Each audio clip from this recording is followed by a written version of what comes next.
the process of building a greater economic base. And at the same time, we are putting pressure where it really hurts. And I ask you to follow through here. Martin Luther King was shot and was killed tonight in Memphis, Tennessee.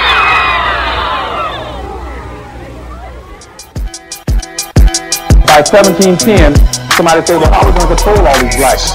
So the state of Virginia passed a law called meritorious manumission. Meritorious manumission then said that we will control blacks by building in an internal attitude inside of them to make them see things through our eyes, through our eyes, through our eyes. Now the question of agents is becoming a question where it's making us paranoid. We cannot become paranoid because what they can do is make you so afraid you won't move. Do that. We're going to plan what we're going to do. Little groups are plan this, big groups are going to plan this. If an agent is found, there is no question. He is going to be off. Same nigga, you broke bread. Cold red, told feds how your coke spread. And sold hope to dope heads. It's no joke, your old bread, your whole dead. Why snitches go fled, your surgery and grow dreads. Rockin' burgundy and broke heads. Locked up, it made me think a verse to me that Ho said. It was all good a week ago, Demon-lo, living la vida lo, beamin' lo. Shut it down where we would go. But when your cheese is low and need some dough, they be at your door with the heaters low, snitching like you don't want your seeds to grow. But know the D's are no, you're locked in the P now. You ain't had Cochran, I copped and you beat trial. I would've got you a beat down, but everybody know you got the cops in your speed dial. You better drop when you see Cal. You could be scheme or dip, you're not gonna beat down. Snitch nigga. And what the meritorious manumission was passed by the state of Virginia in 1710 then, so we will reward any black who gets really good at this. And so if any black person saves a white person's life, protects a white person's property, invents something that a white person can make money off of, or if he squeals on in the slave revolt, he will get freedom. They dry snitching, they twitching, they eyes different. They listen to my rhythm, I'm putting that vibe in them. Linen and fly women, the crib with the high ceiling. They wanna know, am I living what I'm spitting? If I told you I'd be snitching, simple as that. Plus I'm smart enough to know the feds listen to rap. They watch. If he squeals on in the slave revolt, you will get freedom. Okay? And so I tracked from 1710 all the way up to 1860. And out of over 200 some possible slave revolts, a black person squealed in every one of them. And when we move into that arena, that means that this black community must be organized. So if Huey Newton goes and 10 hunky cop goes, want a black man in this community get up and open his mouth. Because if he does, he goes too. He goes too. Please don't tell on me. Snitch nigga, let me read this, set my teeth. That means that in organizing for the maximum damage against them and the minor damage against us, we must be consciously aware of the fact that there will be people in our community who are going around doing just that.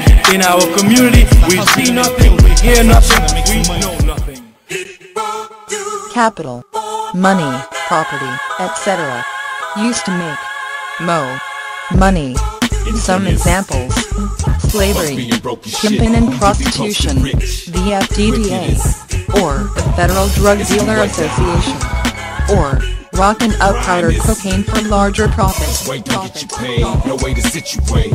Capitalism, what does it mean? And my regime includes the East Coast. It includes the West Coast. It brings money. It's economic. You know what I mean? I study this shit. That's bringing money, economic. That's sales. I'm bringing the bridge through this motherfucker. I want community involved. Giving money back to the community. Clothing, food, clothes. Come on, that's the welfare right there.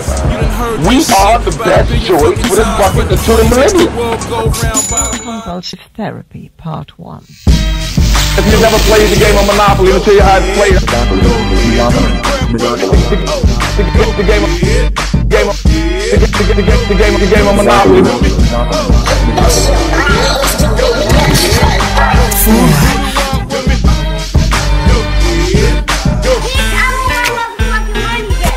The problem is not what you all have been taught.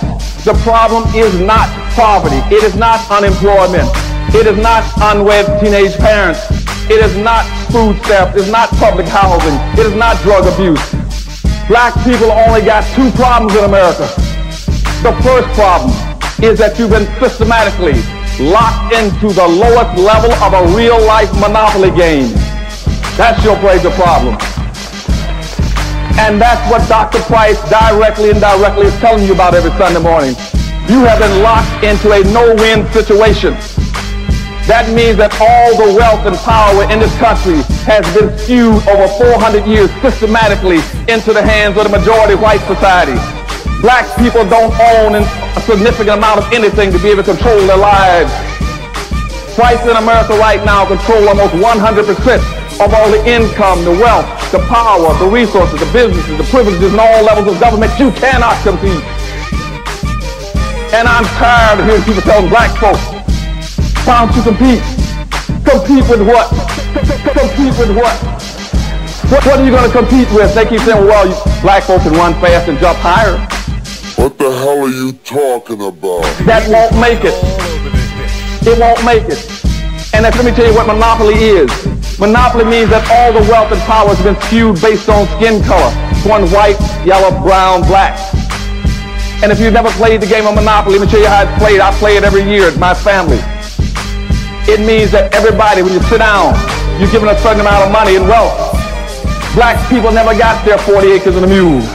I think you owe us an explanation. Now we're playing this game of Monopoly. And let's pretend for a second in this auditorium that whites got $1,000 to play the game of Monopoly. Asians got $500. Hispanics got $300. Indian got $100. And blacks got $50 to play the game of Monopoly. Now, never having gotten your 40 acres of mule, you don't own any land.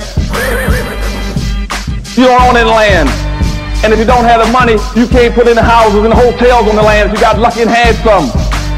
Now when you roll the dice in our hypothetical game of Monopoly, and you roll the dice and your number comes up on the wrong piece of property, what happens to you? You must either go bankrupt or go to jail. And that's the monopoly game that black folk are locked into. And when that happens to you in life, when you only got two alternatives in life, to either go bankrupt or go to jail, that is called an underclass. And black people in America are systematically being forced into a permanent underclass. We will be a permanent underclass by the year 2013. Year 2013. Black Wall Street now. And you got about a 2.5-year window left. If we don't do some very specific things and start to come up with some very cogent strategies, comprehensive strategies of doing some things to focus on that number one problem of redistributing the wealth and power back into the hands of black folk, you can hang it up.